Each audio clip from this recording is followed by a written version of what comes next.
Seringkali decision making itu dilakukan oleh, manajemen seperti itu, baik BOD maupun board of management, manajer-manajer yang terkait seperti itu. Dan yang menjadi tantangan itu bukan tentang bagaimana cara kita, melakukan analisa, permasalahan yang ada dalam perusahaan.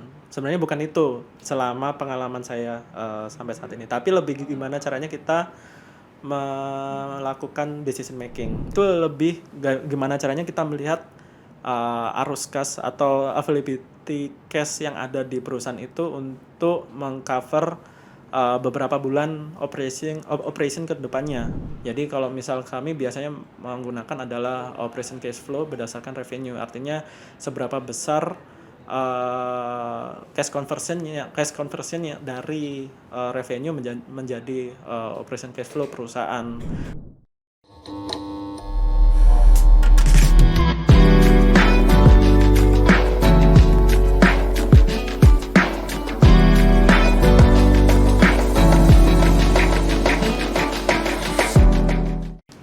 Halo kawan Sam, perkenalkan nama aku Dia Puspitasari dari salah satu bisnis consulting associate dari bigsam.co.id.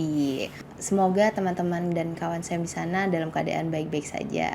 Dan di sini aku tidak sendiri, tentunya aku bersama salah satu expert dari bigsam.co.id, yaitu Mas Vira. Selamat datang Mas Vira. Halo Mbak.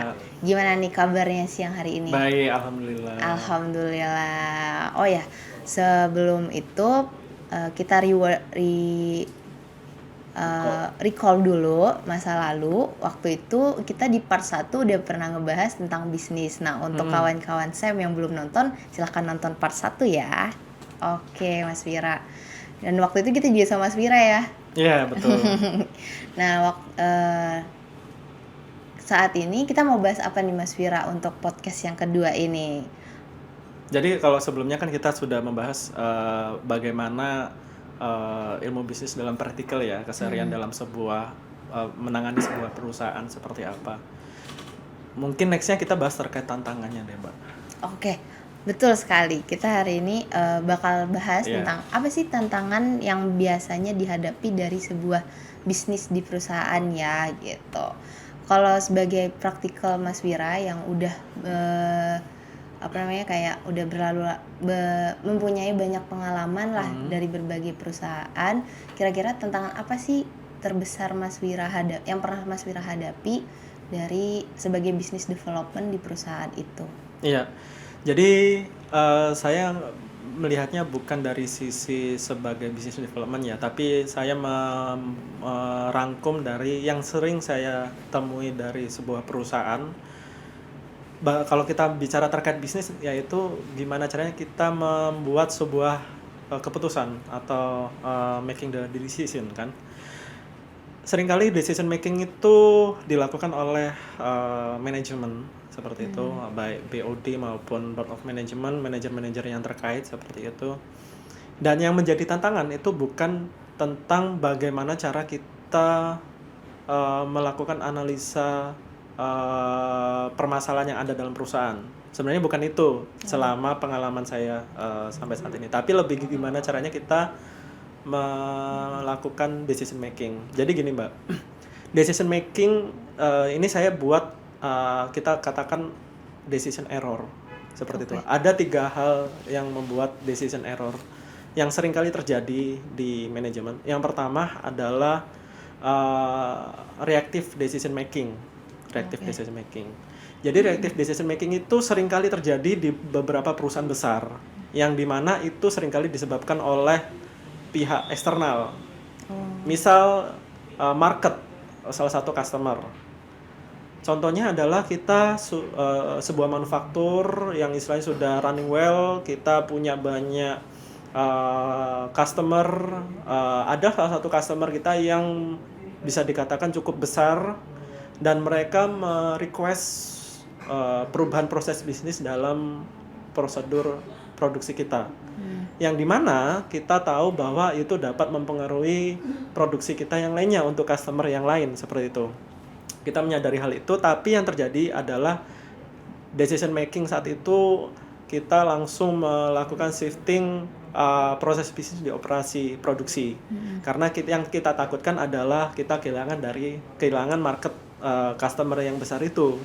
Nah, itu yang disebabkan, itu yang masuk dalam reactive decision making. Sebenarnya tidak apa-apa seperti itu. Itu merupakan hal yang positif, tapi jangan terlalu sering dilakukan. Artinya kita sering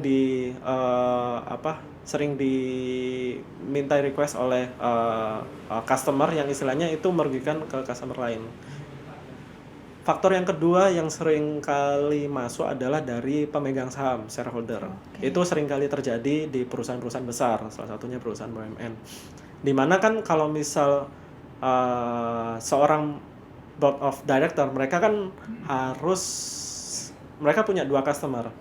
Customer perusahaan itu sendiri dan juga customer dia atau pemegang saham. Gimana caranya mereka membuat produk yang sesuai dengan standar yang diinginkan oleh customer perusahaan, dan juga bagaimana caranya dia membuat sebuah standar diri untuk masih bisa diterima sebagai board of director dari perusahaan itu di mata pemegang saham. Jika ya udah, dia harus menampilkan suatu hal yang bagus kepada shareholder. Pada suatu ketika perusahaan tersebut melakukan rapat umum pemegang saham. Pasti ada, sebagai pemegang saham mereka pasti memberikan masukan dong terhadap bisnis sebagai bentuk kepedulian dari mereka terhadap bisnisnya. Tapi belum tentu inputan itu betul. Belum tentu inputan itu sesuai dengan apa yang menjadi permasalahan dalam perusahaan itu. Misal pada saat rapat umum pemegang saham, dari board of director mereka menyampaikan, oh kita ada permasalahan keuangan ini, kita ada permasalahan financial dan human capital seperti ini. Sebagai pemegang saham mereka melakukan masukan, oh coba dilakukan aksi ini atau dilakukan strategi ini. Pasti bisa, karena pengalaman saya bisa oleh pemegang saham seperti itu. Dan sebagai board of director pasti langsung asal bapak senang kan istilahnya kan. Ya udah, mereka langsung melakukan eksekusi, melakukan justifikasi di operation mereka, human capital, menuruti apa kata pemegang saham. Tapi belum tentu itu benar seperti itu.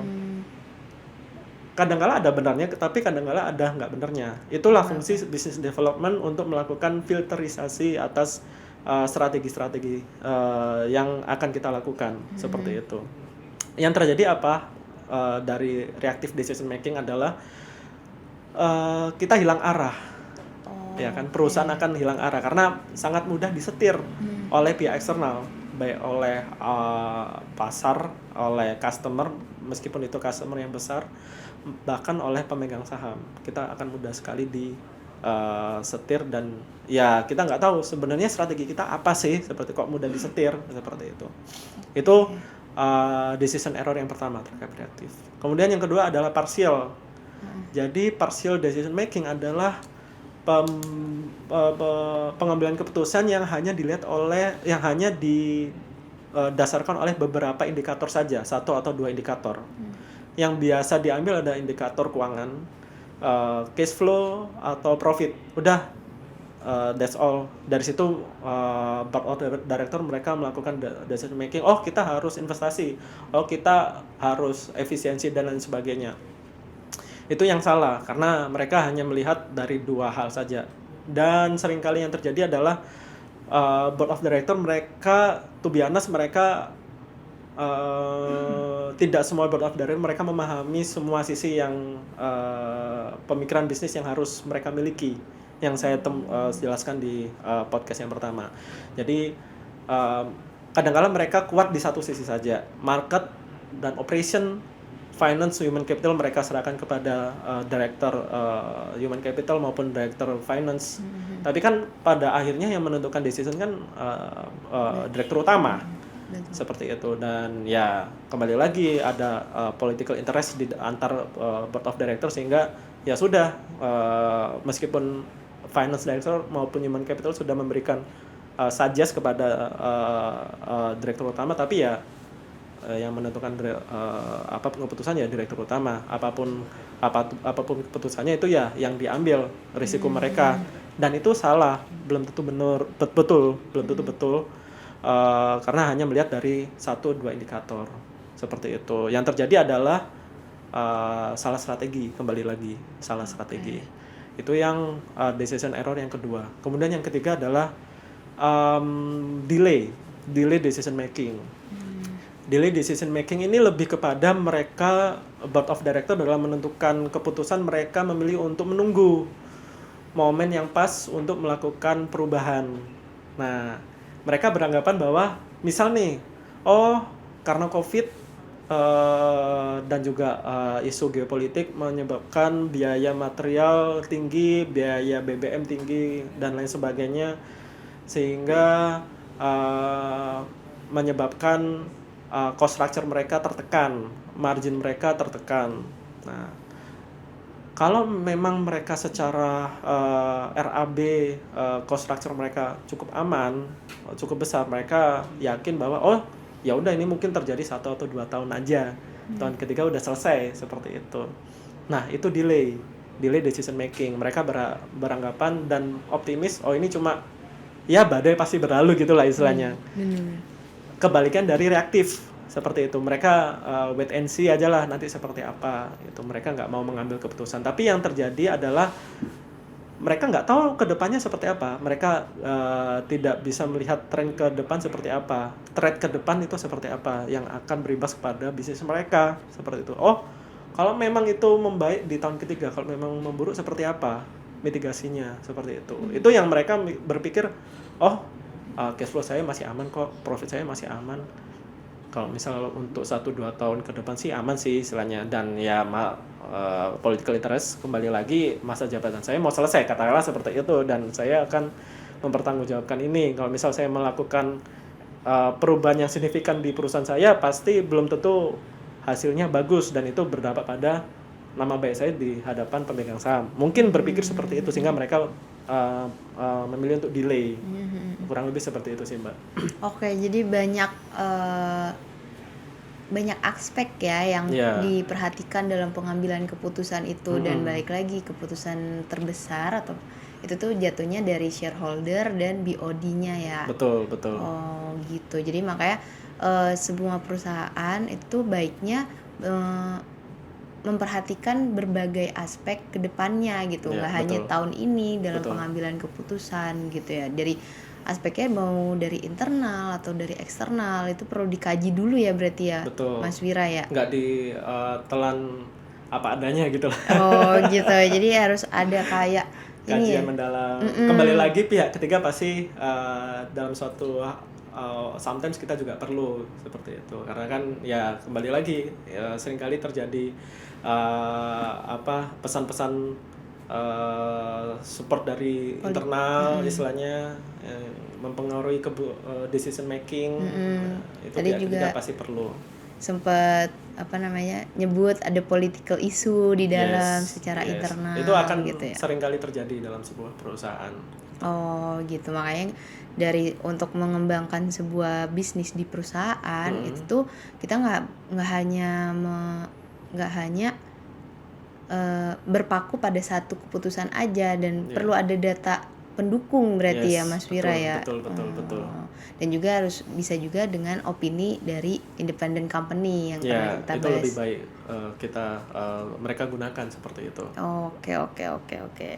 Nah, tadi kalau Mas Wira sebut nih dari ketiga decision errornya kan ada decision parsial. Nah betul. Di situ kan ada sangkut pautnya dengan keuangan Mas Wira ya. Salah satunya. Nah itu gimana sih caranya kita, apakah bisa kita melihat atau membuat keputusan dari kondisi keuangan perusahaan gitu?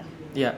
Sebenarnya bisa Mbak, nanti kalau kita melakukan quick scanning dari keuangan perusahaan itu sangat bisa, dan itu perlu kita lakukan, baik dilakukan oleh internal, dilakukan self assessment oleh internal perusahaan maupun dari pihak luar seperti untuk mengetahui posisi perusahaan saat ini seperti apa.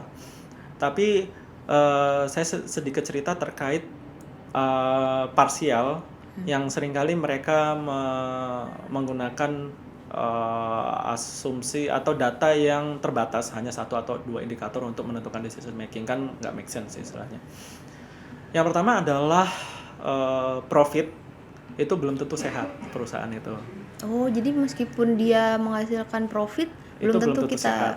sebut perusahaan ini sukses gitu. Belum tentu. Oh, Belum oke, tentu. oke. Apa Saya lagi? ada contohnya, Mbak. Jadi saya pernah menangani salah satu perusahaan internasional di masa saya sebagai konsultan.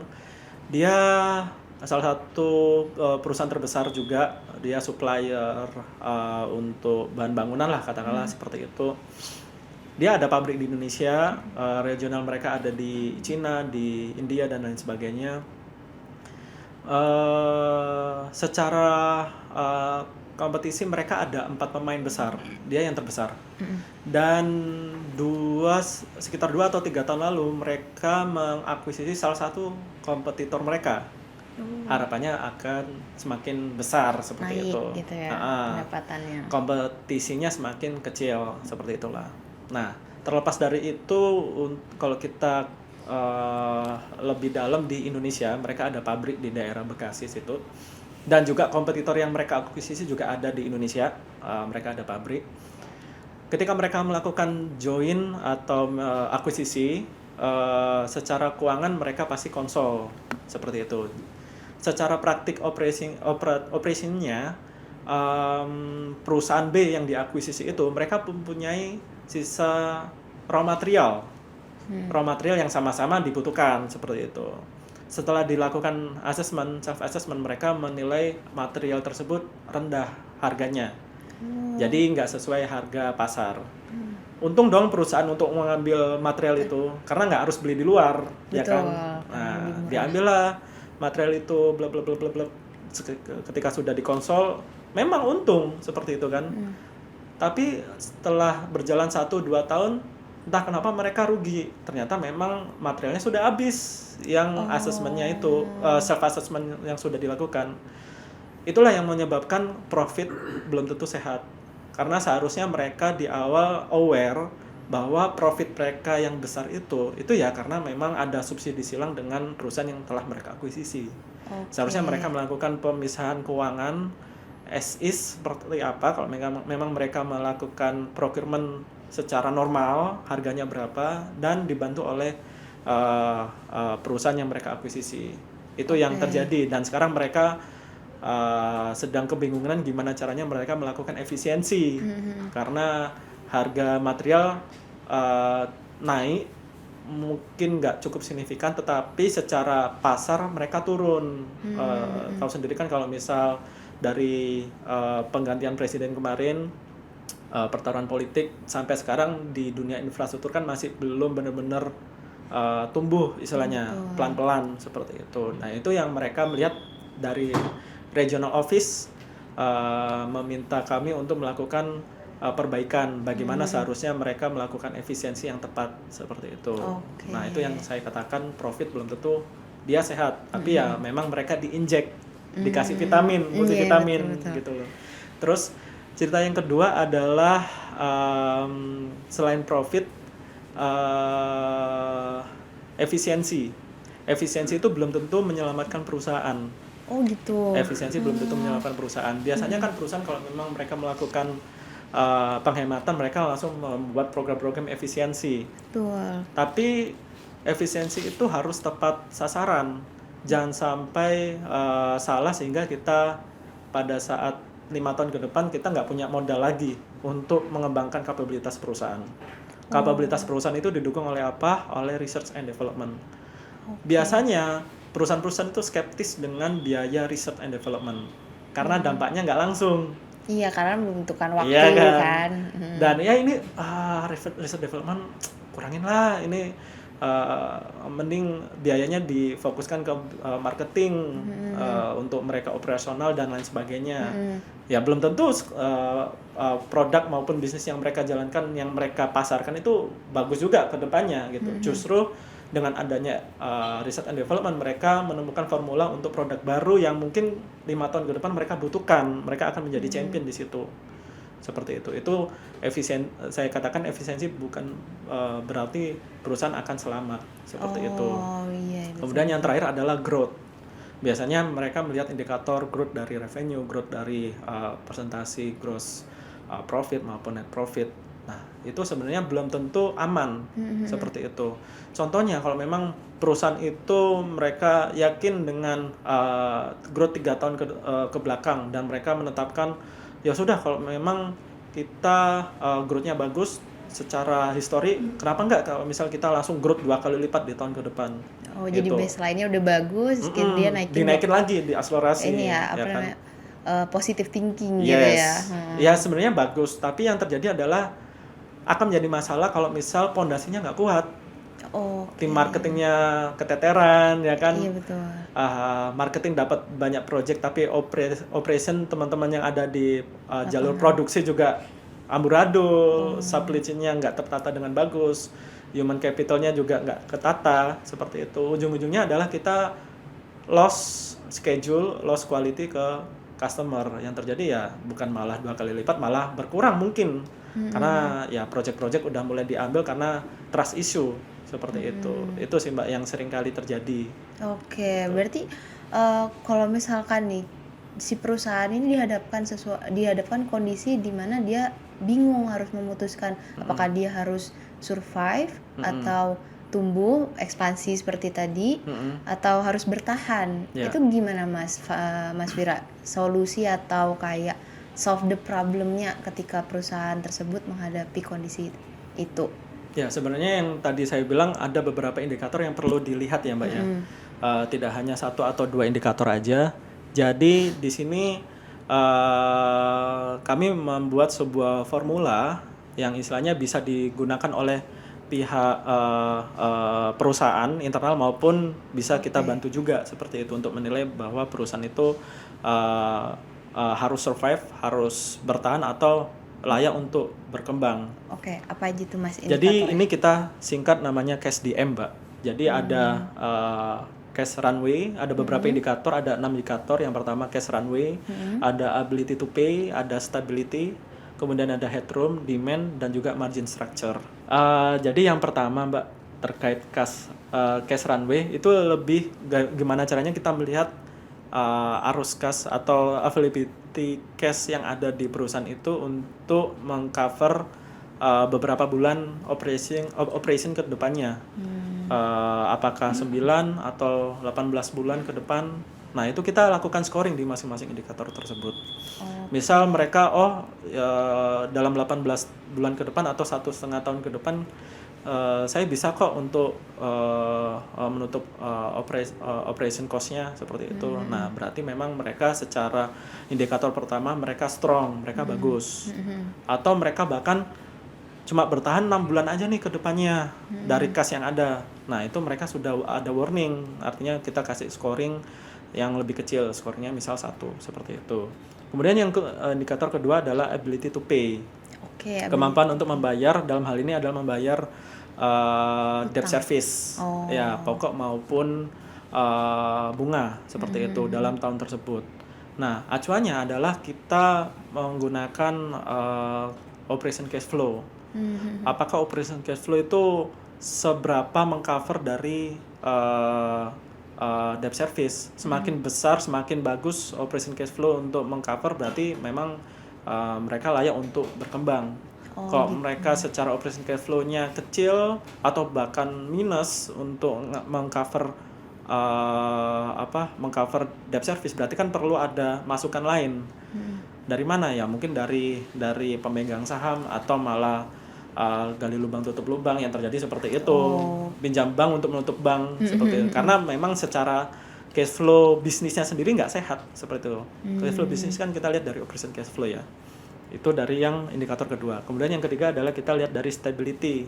Maksudnya adalah kita melihat dari ekosistem finansial mereka, baik dengan perbankan maupun dengan supplier. Apakah sudah mulai timbul gejolak atau ya so far aman aja. Kalau misal so far aman ya kita kasih skor yang tinggi. Kalau memang sudah mulai banyak tuntutan dari perbankan karena perbankan melihat perusahaan itu mulai goyang, pasarnya mulai tidak bisa dipastikan, muncul kekhawatiran dari bank bahwa perusahaan tersebut agak susah ya ngembalikin pinjamannya gitu ya. Nah, itu kan ekosistemnya mulai tidak bagus. Nah, itu kita lihat juga, kita kasih scoring.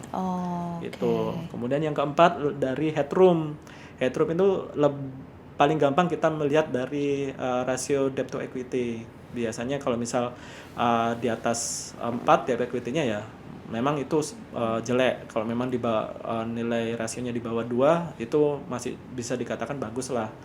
Perusahaan itu masih bisa memiliki headroom atau flexibility untuk melakukan operation bisnisnya maupun kewajiban mereka seperti itu. Kemudian yang kelima adalah demand.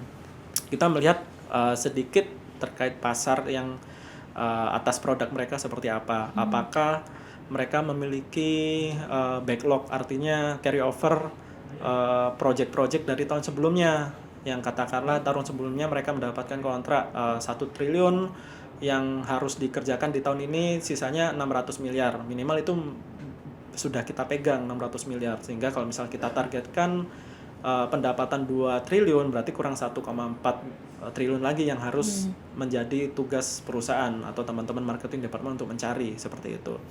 Dan selain carry over juga kedepannya seperti apa nih market trendnya, infrastruktur katakanlah seperti itu. Infrastruktur masih slow aja kok, belum benar-benar meningkat. Nah itu menjadi warning tersendiri, apakah memang kita harus switch atau seperti apa. Kalau memang masih slow dan carry over dari tahun sebelumnya itu belum banyak, hanya menyisakan sedikit project yang kita lakukan di tahun ini, ya kita skornya rendah seperti itu. Kalau memang carry overnya banyak dan kedepannya market trendnya bagus, ya itu lebih bagus lagi seperti itu. Nah terus yang terakhir adalah margin structure. Jadi kebanyakan margin structure itu kan dari laba kotor terhadap revenue. Jadi kalau misal kami biasanya menggunakan adalah operation cash flow berdasarkan revenue, artinya seberapa besar cash conversionnya dari revenue menjadi operation cash flow perusahaan. Kalau semakin bagus konversi dari revenue-nya berarti perusahaan itu semakin sehat. Dari ke-6 indikator itu kita jumlahkan skor-skornya, dan itu yang akan menentukan apakah perusahaan itu harus survive, apakah harus stabilize, atau bahkan ya udah nggak apa-apa kalau misal growth, misal ada agenda investasi dan lain sebagainya, seperti itu sih Mbak. Oke, berarti kalau misalkan nilai dari ke-6 indikator itu kecil, dia mending survive dulu aja gitu ya. Misal melakukan efisiensi ya kan, atau mereka melakukan restrukturisasi dengan perbankan, bernegosiasi dengan supplier. Awareness itu yang harus tumbuh dari perusahaan saat dini seperti itu. Oke, berarti memang penting ya kita untuk menilai kondisi internal dulu untuk sebelum akhirnya memutuskan aku mau ekspansi, aku mau nambahin produk gitu. Wow. Dan tools ini yang sering digunakan Mas Wira ya buat sebagai bisnis consulting di perusahaan-perusahaan di Indonesia ya. Wow. Bagus banget dan sangat applicable ya untuk menilai dan mengevaluasi kondisi perusahaan saat ini gitu berdasarkan data dan tentunya ya data finansial. Oke. Terima kasih banyak Mas Wira buat sharing knowledge-nya ya tentang matriks yang digunakan ya, biasa digunakan dan mungkin dari kawan saya juga bisa menggunakannya ketika ingin memutuskan apakah dia mau ekspansi atau mau tetap mempertahankan kondisi internalnya dulu ya sebelum memutuskan untuk berkembang gitu. Oke, terima kasih banyak Mas Wira buat podcastnya hari ini. Dan untuk kawan Sam, kalau misalkan ingin lebih tahu tentang bisnis dan seputar matriks-matriks apa sih yang bisa digunakan dalam menganalisis internal dan eksternal dari bisnis, jangan lupa untuk terus nonton di video podcast Big Sam. Terima kasih, sampai jumpa.